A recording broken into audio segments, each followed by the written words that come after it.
Sommes-nous d'accord, hein? Combien il est saint, le Seigneur Dieu Tout-Puissant. Juste de se le dire et de le réaliser. Puis après ça, vivre en conséquence de ce qu'on déclare. C'est-à-dire qu'il est saint, qu'il est Tout-Puissant. De savoir qu'il est saint, ça devrait nous garder du péché. Puis de savoir qu'il est Tout-Puissant devrait nous emmener à s'abandonner à lui. Parce qu'il peut tout accomplir. Et c'est le défi de la vie chrétienne, hein, à chaque jour, à chaque instant. Aujourd'hui, on reprend notre road trip sur la route 66 après un arrêt de 2 semaines. Aujourd'hui, on va être vraiment à avoir vu la moitié des livres de la Bible. On va voir aujourd'hui le 33e livre de la Bible. On en a vu dans le Nouveau Testament, mais aujourd'hui, c'est le 28e de l'Ancien Testament, mais on va être rendu au milieu de notre road trip. Ça va quand même vite. Hein? Vous vous souvenez, c'était une série que j'avais débutée en disant « Ah, ça va être une série d'été. Hein? » L'été passé, puis je vais continuer ça probablement pendant les étés sur les 3, 4, 5 prochaines années. Puis finalement, on est resté accroché. On aimait trop ça, partir en voyage. Et finalement, ça risque de nous emmener en quelque part en janvier 2022. Avec toutes les petites pauses ici et là, ça se pourrait bien que ça nous emmène jusque-là. Peut-être qu'on va finir en décembre, mais ça va dépendre de comment le Seigneur va diriger, mais ça nous emmène quand même un bon parcours. Et c'est toujours un défi parce qu'on se dit, quand on commence de quoi, puis qu'on sait que ça va durer longtemps, est-ce que les gens vont se tanner? Hein? Puis finalement, à chaque semaine, j'ai des nouveaux commentaires qui fait que je pense que les gens ne sont pas tannés encore. Fait que, excellent, moi, je ne suis pas encore tanné non plus, fait que ça tombe bien. Hein? Fait que, vous vous souvenez, on est rentré dans les livres prophétiques, il y a déjà quelques messages, et on pourrait presque prendre l'ensemble des livres prophétiques et résumer ça un peu à la même chose. J'aurais presque pu prendre tous les livres prophétiques et dire, voici, je fais un message, et voici le message qui est... Mais là, j'aurais vraiment sorti du principe que je devais enseigner dans chacun des livres de la Bible. Mais dans les faits, hein, qu'est-ce qui se passe? C'est le peuple de Dieu qui avait une belle relation avec Dieu et que tout à coup, ils décident eux autres d'être idolâtres, de choisir d'autres dieux, d'abandonner Dieu. Et finalement, ils en vivent les conséquences d'avoir abandonné Dieu et Dieu les appelle à revenir à lui. Et il leur promet cette délivrance, il leur promet, et parfois le peuple se repent, parfois il ne se repent pas. Mais c'est l'histoire de l'ensemble des livres prophétiques de l'Ancien Testament. Et donc, on aurait pu résumer ça là-dedans, mais je pense si on ferait un résumé, on passera à côté de plein de perles. Donc, ce que j'ai goût de faire aujourd'hui, puis non seulement aujourd'hui, mais dans les prochains livres qu'on va regarder, les prochains livres prophétiques, c'est de faire un peu comme justement quand on fait un road trip, c'est-à-dire qu'on sort des sentiers, puis on va dans des fois des petits chemins à côté, hein, et on sort du chemin touristique, comme on dit, hein, puis on va voir, découvrir des choses. Et dans les faits, ce que j'ai goût de faire, c'est de vous emmener à travers ma propre lecture que j'ai faite de ces livres-là. C'est intéressant parce que autant aujourd'hui dans le livre d'Osée que dans souvent d'autres messages, vous ne le savez peut-être pas, mais souvent, mon message part du fait que j'ai lu le livre, puis il y a des versets, des passages qui m'ont touché, que j'ai soulignés dans ma Bible, puis je prends tout ça, puis je les mets dans un premier temps dans un document, puis je regarde ce que le Seigneur veut montrer à travers ce livre-là, je regarde le contenu du livre aussi, parce que je veux enseigner ce que le livre nous dit aussi. Mais ça part de ce que le Seigneur me parle en premier, et en même temps, c'est permettre de vous communiquer aussi. Donc, je veux procéder de cette manière-là, non seulement cette semaine, mais dans les prochaines semaines. D'ailleurs, je l'ai fait dans le passé, sans que vous le sachiez clairement, mais de vous emmener à travers ce que le Seigneur montre ou comment on peut l'appliquer. Parce que c'est bien beau parce qu'on pourrait être facile. C'est souvent notre réflexe quand on lit dans l'Ancien Testament, c'est de dire « Ah, c'est dans l'Ancien Testament. C'est avant Jésus, puis garde, c'est-tu vraiment important? Je vais me concentrer sur le Nouveau Testament. » Mais on se prive des perles énormes. Et quand on se met à voir, quand on lit dans l'Ancien Testament, quand vous le faites, je suis sûr que vous avez découvert ça, il y a énormément de versets de l'Ancien Testament qu'on retrouve dans le Nouveau. Et ça fait juste nous montrer comment tout ça est connecté ensemble. Donc, aujourd'hui, on va rentrer dans le livre d'Osée. C'est un nom pas d'un nom de fille, c'est un nom de gars, même si c'est avec un E, c'est à la fin, c'est un nom de gars. Osée, qui est un prophète, qui était là. Mais avant d'entrer dans le livre, j'ai le goût de juste vous rappeler, c'était quoi le rôle d'un prophète? Et certains éléments de ce rôle de prophète-là. Et je suis certain que beaucoup d'aujourd'hui qui se disent prophètes, s'ils se mettraient à lire ce que c'était un prophète, peut-être qu'ils changeraient d'idée. Ils ne voudraient plus qu'on les appelle des prophètes parce qu'il y a quand même toute une tâche qui est là. Tout d'abord, ce qu'on doit savoir, c'est que le prophète, il parle de la part de Dieu. Il ne parle pas de sa bouche, il parle de ce que Dieu lui a communiqué. Donc, il accepte de ne pas filtrer le message de Dieu, il accepte de ne pas interpréter le message de Dieu, il fait juste servir de voix au message que Dieu veut donner à son peuple. Et quand il donne des explications, c'est les explications que Dieu a données. Donc, il accepte de renoncer à contrôler le message. Et d'ailleurs, l'image des sentinelles qu'on a vue, je pense que c'est dans le livre d'Ézéchiel, il y avait pas la sentinelle n'avait pas le choix de parler. S'il se taisait, il vivait les conséquences de s'être tué. Donc, c'est la même chose. Hein. Le prophète, c'est une sentinelle, donc il reçoit un message de la part de Dieu et il doit transmettre le message dans tout ce qu'il est, ce message-là. Non seulement ça, mais les prophètes acceptent d'être des images du message de Dieu pour le peuple. Donc, ils sont comme un portrait dans leur vie ou dans ce que Dieu leur demande, un portrait de l'image de Dieu. Donc, ils acceptent comme prophètes d'incarner cette image-là en dehors de leurs rêves, en dehors de leurs projets, en dehors de tout. Leur vie est un modèle pour que le peuple puisse comprendre. Puis ça nous paraît étrange, hein, parce qu'on dit qu'ils devaient renoncer à leurs droits sur leur vie. Et ça nous paraît étrange aujourd'hui, en 2021, mais ça ne devrait pas nous paraître si étrange que ça. Parce que quand on est un disciple de Jésus, on a renoncé à notre vie et on accepte de vivre la vie de Dieu. Et non seulement on accepte ça, mais on accepte que notre vie devienne un modèle du message de Dieu pour l'humanité autour. Et ça, on l'oublie parfois.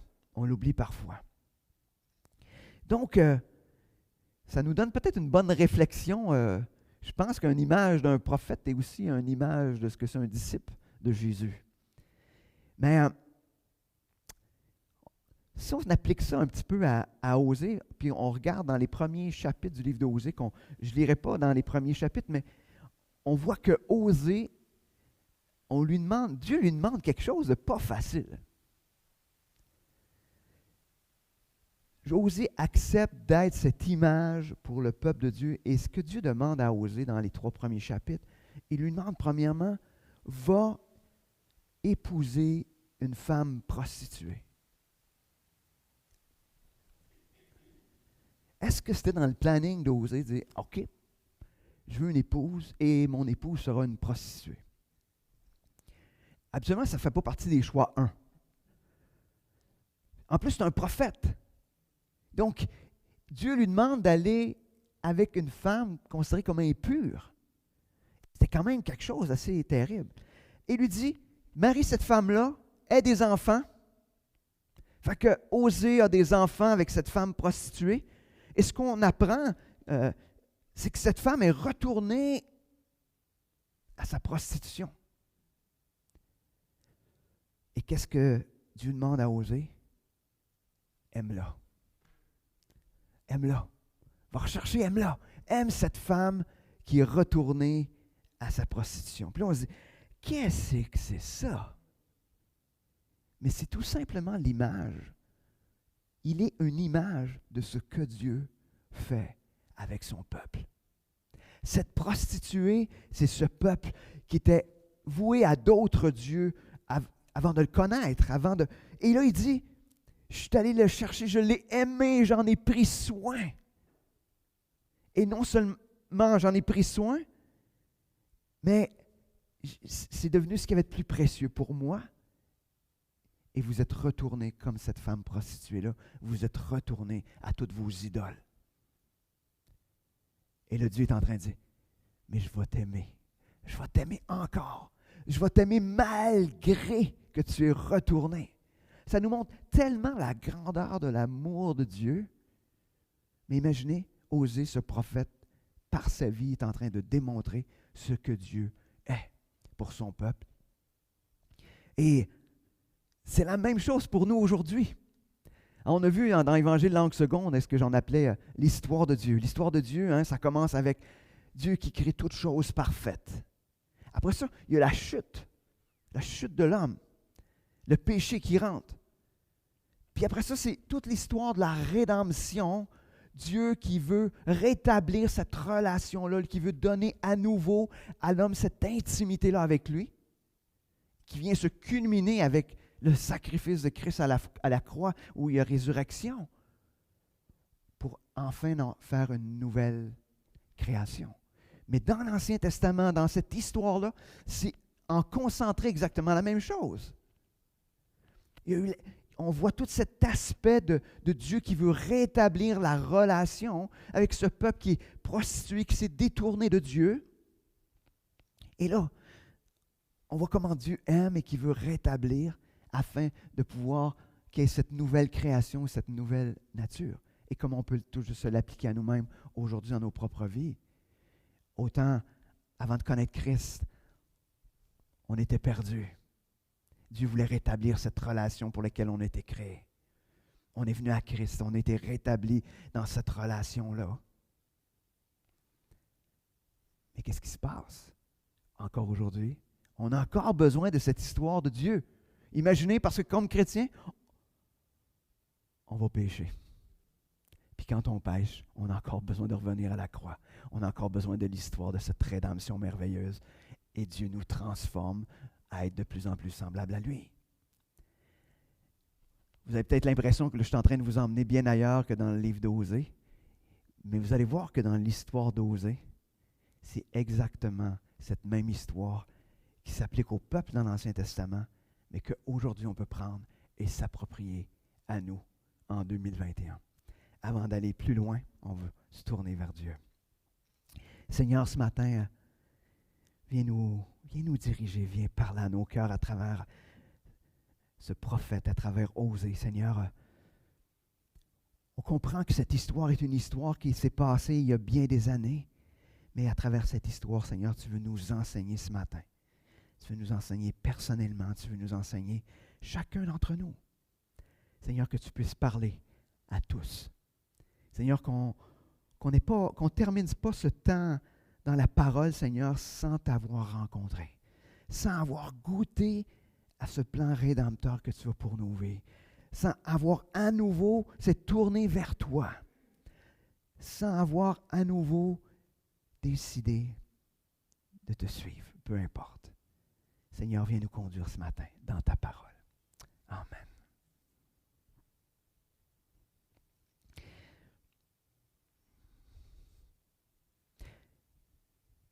Donc, ça, on va tourner ensemble dans un premier texte, c'est parce qu'on va s'arrêter à l'aspect de c'était quoi le problème? Qu'est-ce qui était le problème à l'époque avec le peuple d'Israël qui était...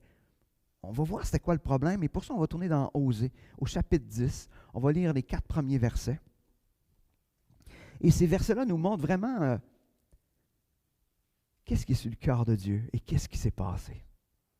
Ça nous dit, Israël était une vigne féconde, qui rendait beaucoup de fruits. Plus ses fruits étaient abondants, plus il a multiplié les autels. Plus son pays était prospère, plus il a embelli ses statues.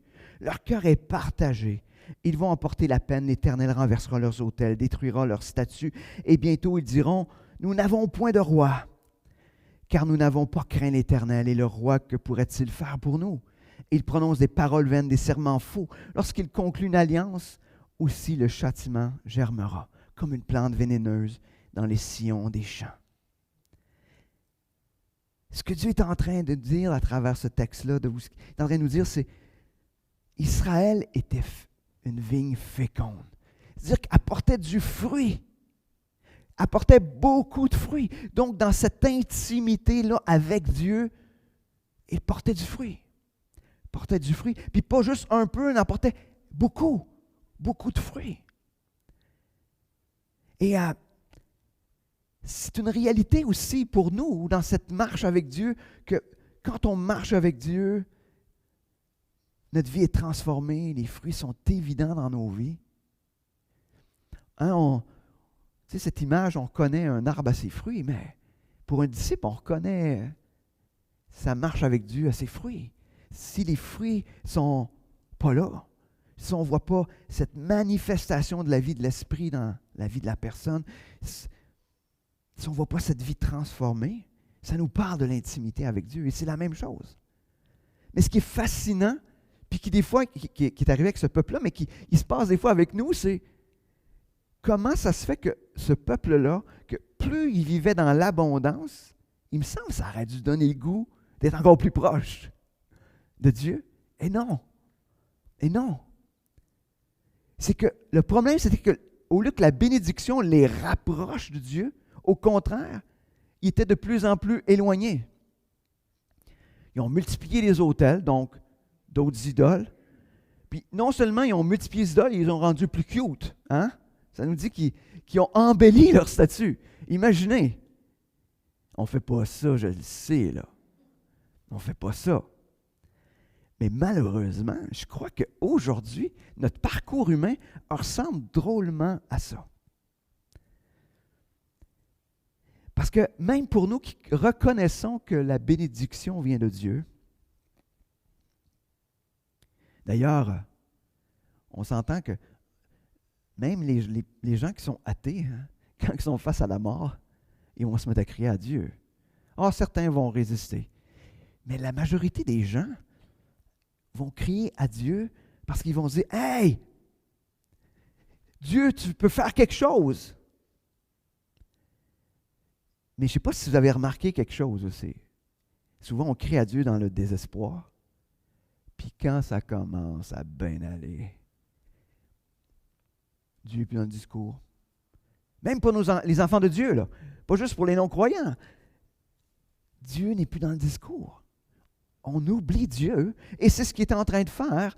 Le peuple est en train d'oublier Dieu, puis de se faire des statues qui n'ont pas de vie. Comment peut-on passer d'un Dieu vivant, agissant, à une patente tout à fait inutile, un bout de bois, tu sais. Mais, on a parlé des idoles, mais c'est quoi, nous, qu'on pourrait avoir comme idole qui nous détourne de Dieu? À chaque fois qu'il se passe quelque chose qu'on ne peut pas avoir de quoi, qui ne fait pas notre bonheur, ça vient, ça apparaît tout de suite. Hein? Tu sais, c'est comme, des fois, ça peut être la gloire, peut-être le bien paraître, des possessions, des projets. Aujourd'hui, hein, on est là en train de courir après le sens à notre vie. Même comme chrétien. Mais, dans les faits, ça se pourrait-tu que même si on avait une vie plate, humainement plate, ça serait la plus belle vie quand même. Parce que c'est la vie que Dieu nous laisse, puis nous donne, puis elle est déjà parfaite, puis elle est déjà, wow! C'est comme si les projets ou les nouvelles patentes, puis on est beaucoup avide de ça, hein, sur l'image, le paraître, les projets, quelque chose qui va me faire, wow! L'actualisation de soi devient ce nouveau Dieu. Et on est rendu à croire que cette actualisation-là va faire que je vais me sentir mieux. Puis je vous le dis, parce qu'on fait juste observer. C'est pas vrai. Ça ne marche pas. Parce que c'est toujours une patente de plus que ça prend. On regarde les gens qui ne connaissent pas le Seigneur, ça ne marche pas. Fait qu'essayons pas nous comme chrétiens.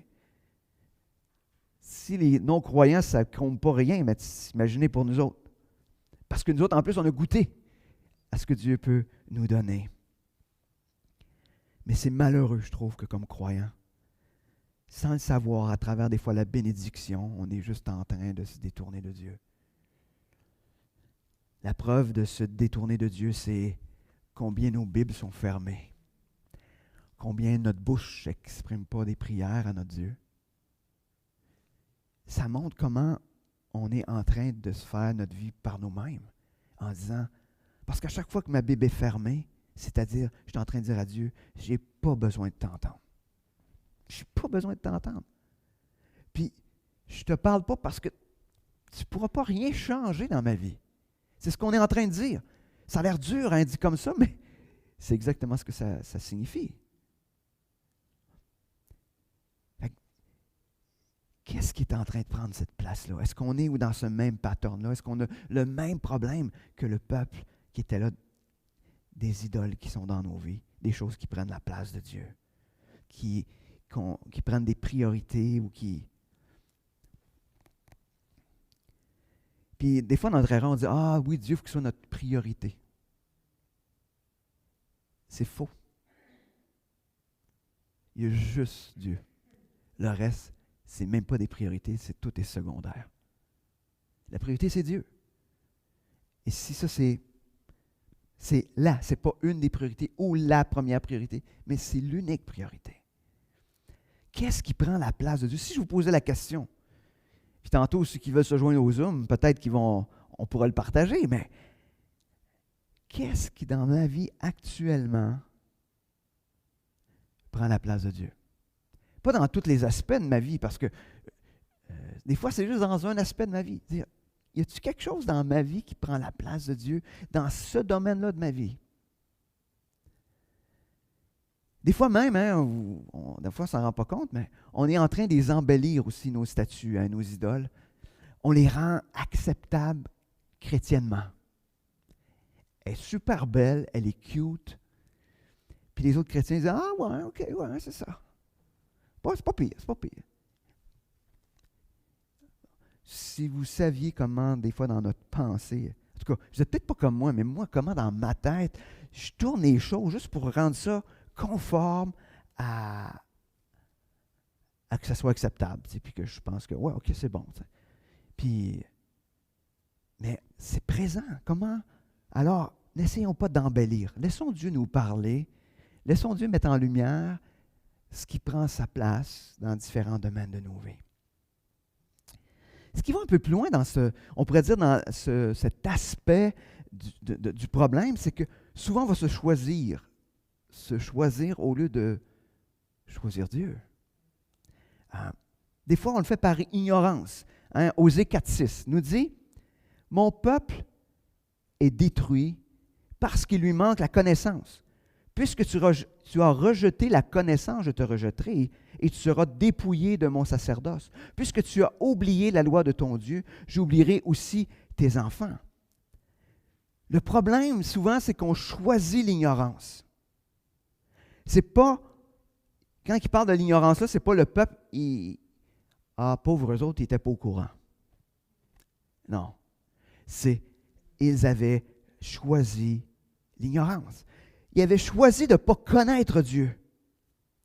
Ils n'avaient pas choisi de se laisser transformer par Dieu. Ils avaient choisi de ne pas entrer dans cette obéissance que Dieu leur demandait de faire. Puis chaque fois que je décide, moi aussi, de me remplir de autre chose que de Dieu, je suis en train de choisir l'ignorance.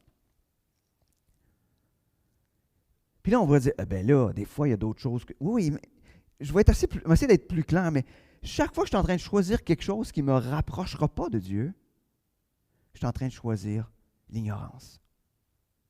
Ça se peut-tu qu'on choisisse l'ignorance? Je pense que oui. Par moments dans ma vie, j'ai choisi l'ignorance. Ce qu'on ne sait pas, ça ne nous dérange pas. Hein? Mais ça ne marche pas avec Dieu. Parce que Dieu veut qu'on grandisse. Dieu veut qu'on puisse le connaître de mieux en mieux. On peut plaider l'ignorance quand on vient de venir à Christ. Mais quand ça fait 10 ans, quand ça fait 20 ans, ça se plaide moins bien. C'est plus difficile. Puis, chose certaine, souvent, j'ai vu dans la vie de nouveaux croyants, Dieu les interpeller sur des choses que des chrétiens, des fois de longue date, n'avaient jamais saisies, puis eux autres, ils l'avaient compris. Puis ils l'avaient compris tellement fort que ça a transformé leur vie. Parce qu'ils ont tout simplement été à l'écoute. Ils étaient attentifs à ce que Dieu leur disait. Aussi, un des éléments qui est dans le problème, c'est qu'on se met à écouter autre chose que d'écouter Dieu. Tu sais, quand je choisis l'ignorance, c'est en même temps, je suis en train de choisir la connaissance de d'autres choses. Si je ne choisis pas la connaissance de Dieu, je suis en train de choisir la connaissance de d'autres choses. Parce que notre cœur a horreur du vide. Il faut combler ça par quelque chose.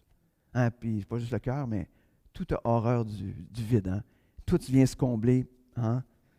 Même un trou dans le sol finit par se combler. Parce que tout a horreur du vide. Hein?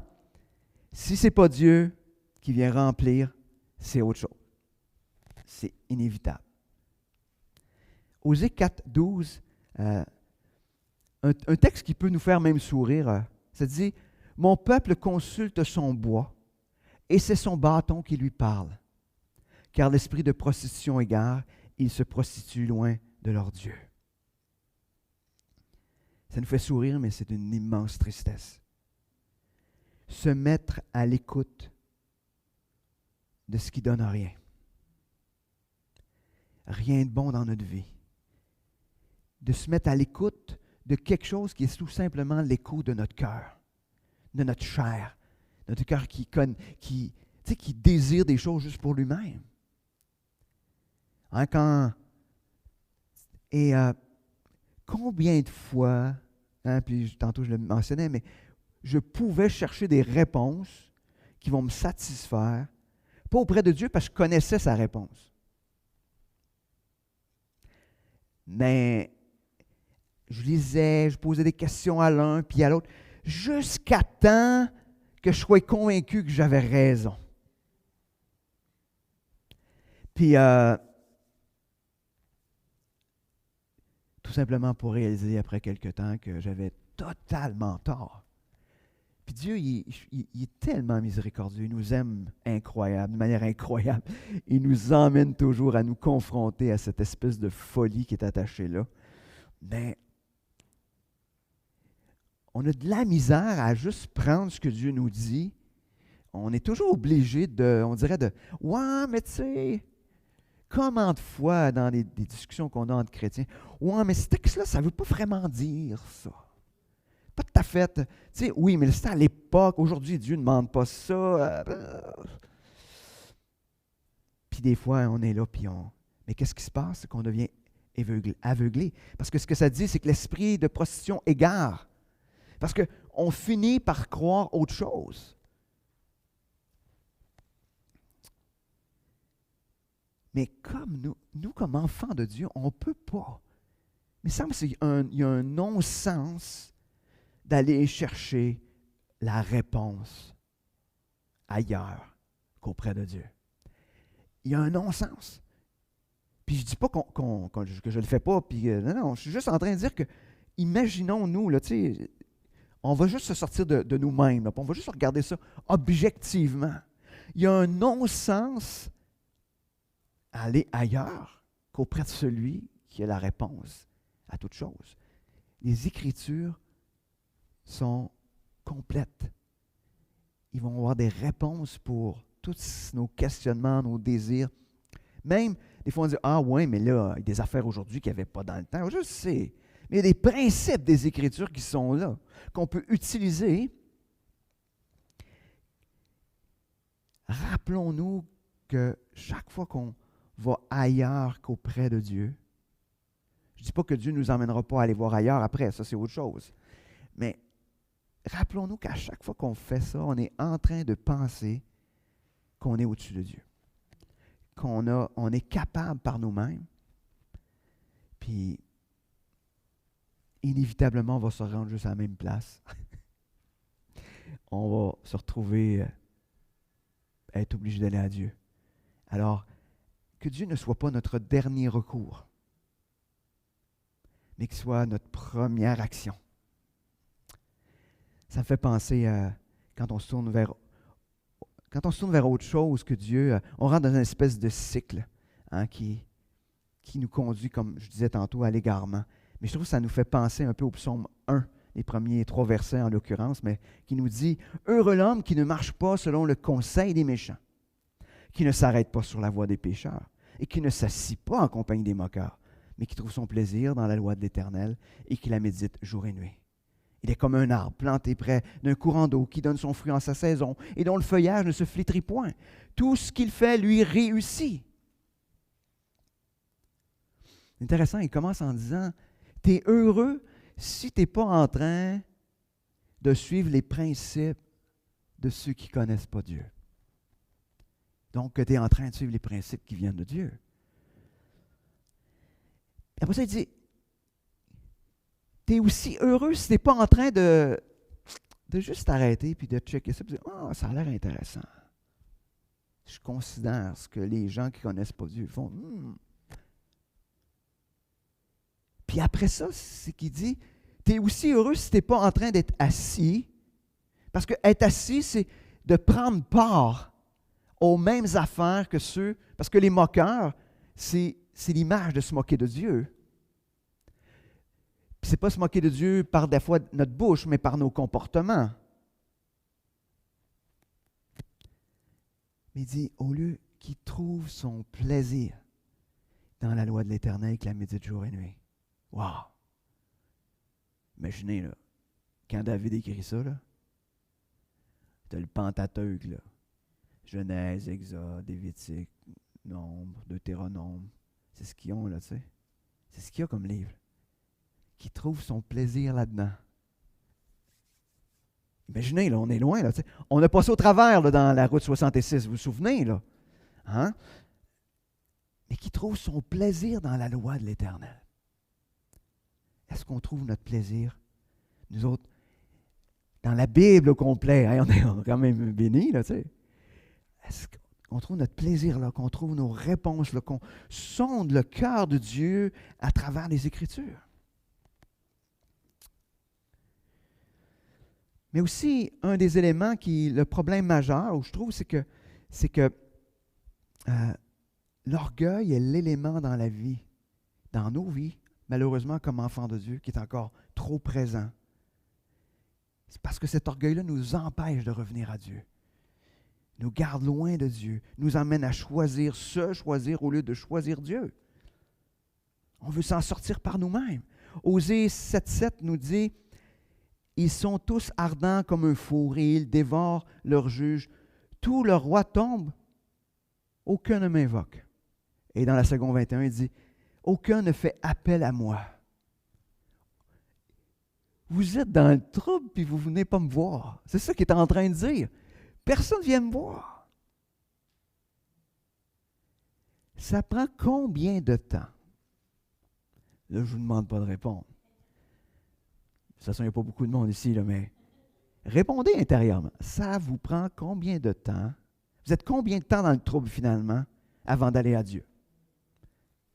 Il y en a qui c'est plus court, mais il y en a qui vont se promener une méchante escousse. Combien de temps? Il ne se tourne pas vers Dieu. Il ne va pas dans la prière. Comment on est, nous? Est-ce qu'on va dans la prière? Est-ce qu'on se tourne vers Dieu? Ne soyons pas comme ceux qui ne connaissent pas Dieu. Ne soyons pas désespérés comme ceux qui ne connaissent pas Dieu. Parce que ceux qui ne connaissent pas Dieu, qui n'ont pas, dans la difficulté, ils n'ont personne à qui se tourner. Mais si on ne se tourne pas vers Dieu dans nos difficultés, c'est probablement qu'on ne se tourne pas vers Dieu quand ça va bien non plus. Hein, ça va ensemble. Osée 7, versets 10 et 11, L'orgueil d'Israël témoigne contre lui. Il ne revient pas à à l'Éternel leur Dieu. Et il ne le cherche pas malgré tout cela.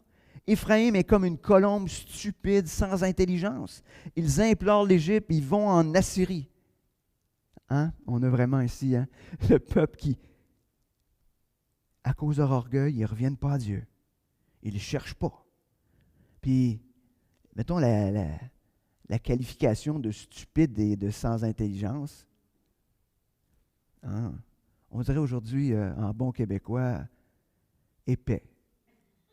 Je ne sais pas si ça se dit dans un message, moi je me le permets. Hein?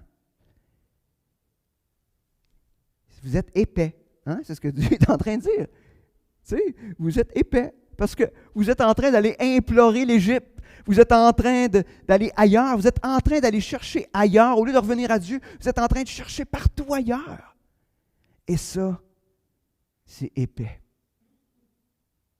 Et j'aime ça le dire finalement. Mais est-ce que, comme enfant de Dieu, est-ce qu'on est stupide et sans intelligence ou épais, qui au lieu d'aller à Dieu, on se tourne vers toutes sortes d'autres choses? Ne soyons pas comme eux.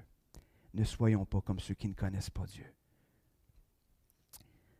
Ce qui est intéressant, ce qui est réjouissant dans le livre d'Osée, c'est cet appel à choisir Dieu. Dieu appelle son peuple, nous appelle à revenir à lui.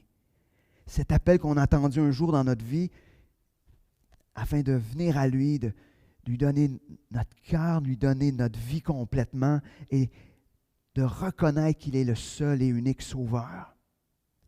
Et que sans lui, on était perdus. On l'a tous entendu. Mais c'est aussi un appel qui continue à faire dans nos vies, qui nous appelle à continuer à se détourner des faux dieux qui sont dans notre vie pour se tourner vers le vrai Sauveur. C'est ça, vivre l'Évangile. C'est de plus en plus être semblable à Christ et donc de plus en plus de s'éloigner de ce qui est contraire à l'image de Christ.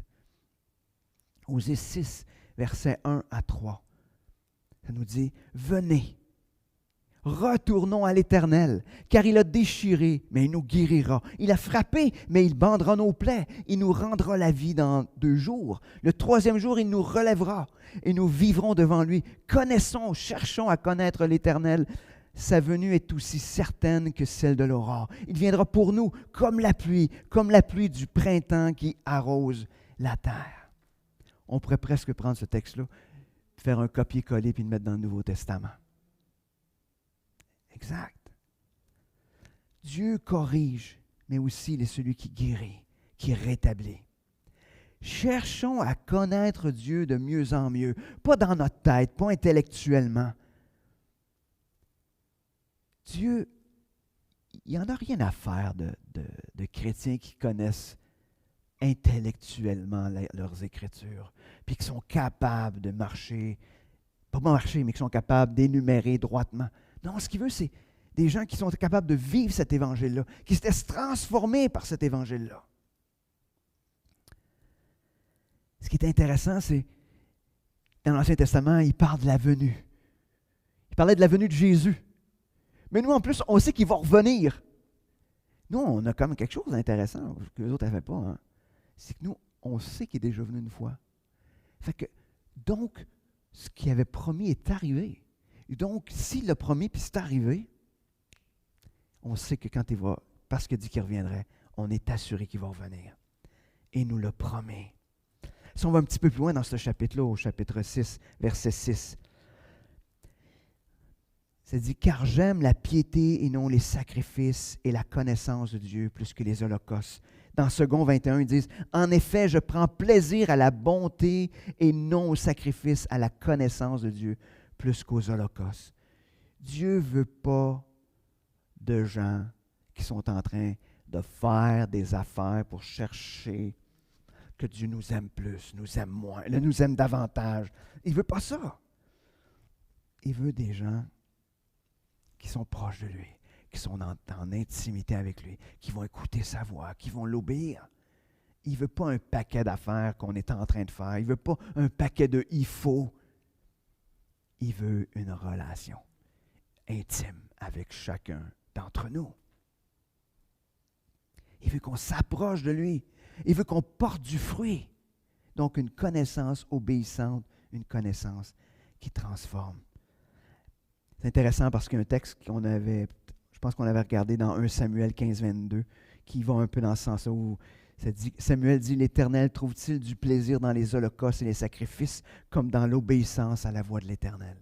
Voici l'obéissance vaut mieux que les sacrifices, et l'observation de sa parole vaut mieux que la graisse des béliers. » Il ne veut pas qu'on soit des petits pharisiens légalistes, qu'on fait toutes les petites patentes, la petite liste, qu'on coche.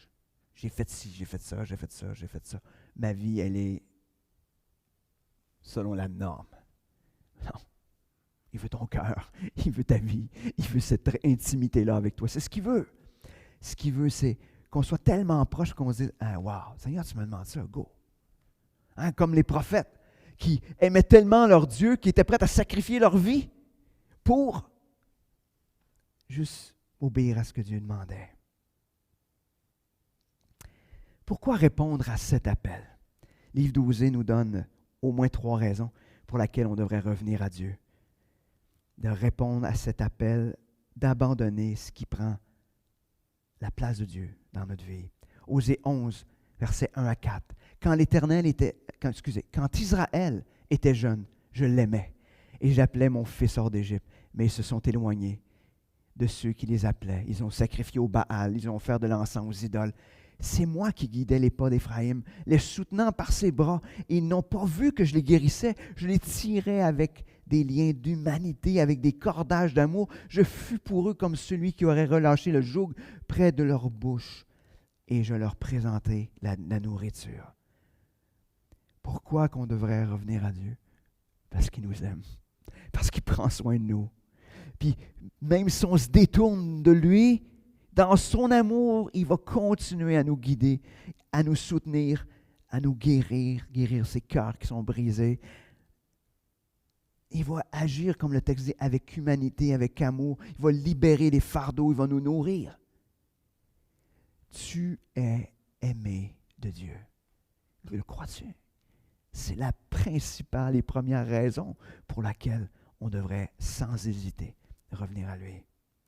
Osée 12, versets 6-7 nous présente une autre raison qui devrait nous pousser à retourner à Dieu, à se tourner vers lui. Parce que c'est lui qui tient toutes choses dans sa main. L'Éternel est le Dieu des armées, de l'univers, on pourrait le voir ailleurs. Son nom est l'Éternel. Et toi, reviens à ton Dieu. Garde la piété ou la bonté et la justice et espère toujours en ton Dieu. Tu es en train de dire, l'Éternel, hein? L'Éternel, c'est le Dieu tout-puissant, le Dieu des armées, ça veut dire de tout l'univers. Son nom est l'Éternel. Se rappelant qui est Dieu, c'est aussi une excellente raison de retourner à lui, parce qu'il est en contrôle de toutes choses. Tout est dans sa main. Il est le créateur de toutes choses. S'il est le créateur de toutes choses et qu'il tient toutes choses dans sa main, pourquoi aller ailleurs? Pourquoi aller ailleurs? Troisième raison, c'est que Jésus, oui, Jésus est dans le livre d'Osée, a tout pouvoir sur le plus grand ennemi, la plus grande conséquence du péché, la mort. Osée 13, 14. Je les rachèterai de la puissance du séjour des morts, je les délivrerai de la mort. Ô mort, où est ta paix, séjour des morts, où est ta destruction? Mais le repentir se dérobe à mes regards. Avons-nous oublié que c'est exactement ce que Jésus est venu faire à la croix? Il est venu abolir, mettre fin à la plus grande conséquence du péché qui était la mort. Nous avons cette assurance à cause du sacrifice de Christ. Pour ceux qui reçoivent et qui croient que Jésus est ce sacrifice parfait à la croix pour nous réconcilier avec Dieu et nous donne la vie éternelle. Est-ce que tout ça, ça nous pousse à l'obéissance? Mais il ne faut pas oublier que tout va commencer par la repentance. Comme on l'a vu la dernière fois,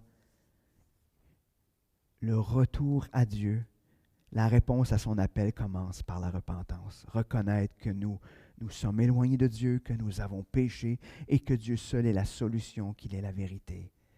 Osée 14, versets 1 à 3, nous dit « Israël, reviens à l'Éternel ton Dieu, car tu es tombé par ton iniquité. Apportez avec vous des paroles et revenez à l'Éternel. Dites-lui, pardonne toutes mes iniquités et reçois-nous favorablement. Nous t'offrirons au lieu de taureau l'hommage de nos lèvres. L'Assyrien ne nous sauvera pas, nous ne monterons pas sur des chevaux, et nous ne dirons plus à l'ouvrage de nos mains notre Dieu, car c'est tout près de toi que l'orphelin trouve compassion. » Donc ça commence par reconnaître qu'on s'est éloigné. Ça va aussi par le fait de demander pardon, demander d'être rétabli dans la relation. Et reconnaître aussi que il y a seul Dieu qui peut combler les désirs de notre cœur parce qu'il est plein de compassion. C'est reconnaître que j'ai plus besoin d'aller ailleurs. Et aujourd'hui, comme enfant de Dieu, c'est cet appel que ce livre-là nous lance, c'est arrêtons d'aller ailleurs qu'auprès de Dieu pour recevoir toute cette consolation, recevoir tout ce qui est nécessaire à notre vie. Pour conclure, je vais laisser simplement Dieu nous parler à travers son prophète Osée. Osée 10, verset 12 nous dit, semez selon la justice, moissonnez selon la miséricorde, défrichez-vous un champ nouveau. Il est temps de chercher l'Éternel jusqu'à ce qu'il vienne et répande pour vous la justice. Obéissons à Dieu. Cessons de perdre notre temps à ce qui ne produit pas de fruits. Il est temps de laisser de plus en plus de place à Dieu dans notre vie, dans la vie de l'Église. Que le monde qui nous entoure puisse connaître celui qui donne la vraie vie. Que notre projet, à partir de maintenant, jusqu'à ce qu'il vienne, ou jusqu'à ce qu'on aille le rejoindre, on ne sait pas. Je disais avec humour à mon épouse ce matin, je disais, « Ah, Seigneur va revenir, il va être revenu d'ici 5 ans, là, ça va être fait. » Mais c'est le désir de mon cœur, mais donc, jusqu'à ce qu'il revienne ou jusqu'à ce qu'on aille le rejoindre, qu'on puisse tout simplement chercher l'Éternel. Chercher jusqu'à ce qu'il vienne ou jusqu'à ce qu'il revienne. Cherchez. Aujourd'hui, vous avez tous un rôle ou un métier très envieux. Vous êtes tous des chercheurs. Nous ne cherchons pas le remède au COVID, mais nous cherchons à connaître de mieux en mieux notre Dieu. Et Osée 14, verset 9, qui est son verset, le texte de conclusion, nous dit que celui qui est sage prenne garde à ces choses, que celui qui est intelligent les comprenne, car les voies de l'Éternel sont droites. Les justes y marcheront, mais les rebelles y tomberont. Ce matin, sommes-nous sages? Est-ce qu'on va prendre garde à ce que Dieu nous dit? Est-ce qu'on va être intelligent? Cette intelligence de Dieu et comprendre. Sur ce, prions.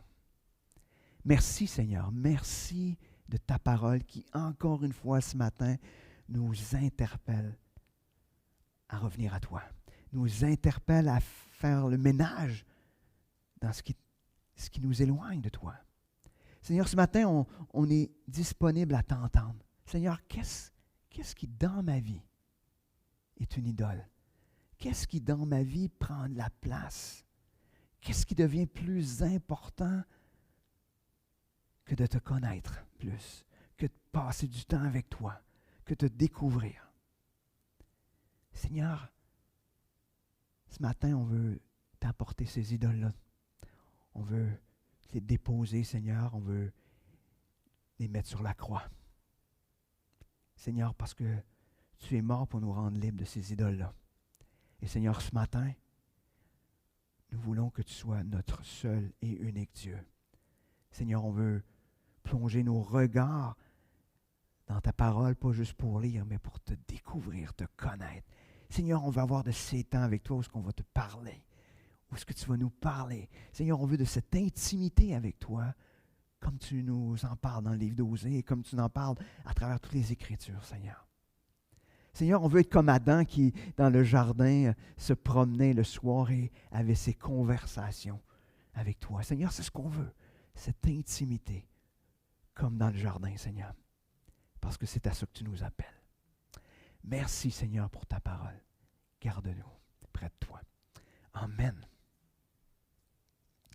Donc, puis vous connecter, dans quelques minutes, on va être sur Zoom.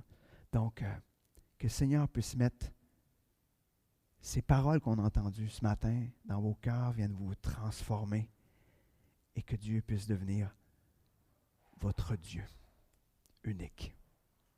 Sur ce, bonne semaine et que le Seigneur vous garde.